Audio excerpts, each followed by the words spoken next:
How's practice been going the first couple days? It's been going good, fundamentally wise. I feel like the team's getting better. I feel like I'm getting better technique wise. I feel like it's getting good. Coach Stoops has mentioned a lot this offseason about he doesn't want to paint in broad brushes anymore. He wants to, get into details. Have you been able to work on some details? Yes, sir. I feel like I'm furthering my game besides just being a pass rusher. I feel like I'm working, run blocks. I feel like working on that better and stuff. So you're ready to stay on the field for a lot more plays this season, yes, you feel sir. like? Yes, sir. Yes, sir. What was the thing you had to improve on the most to be able to, that you're working on? Run blocking and pass rushing too. I just had speed off the ball. That's all I knew. Now I'm working moves and stuff, so I feel like I'm getting better now.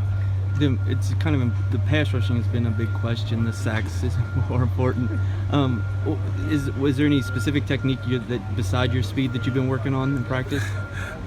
Just like my counter moves, because they realized what I was doing, so I had to counter that, because they countered my speed, so I had to work, up and under and stuff, Has there been any? I know it's not a big change. DJ Elliott and Matt House now, the coach and the linebackers. How has that dynamic worked for you?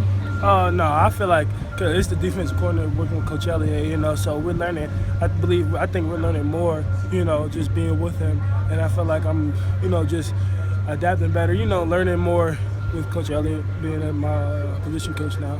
Do you kind of feel like you have a better grasp of the defense as a whole with him being in your position group? Oh, yes, sir. Since he's the defensive coordinator, you got to know what you got to be on your P's and Q's. So, he just makes you want to push harder, just do more, because he's defensive coordinator, he calls the shots on defense. So,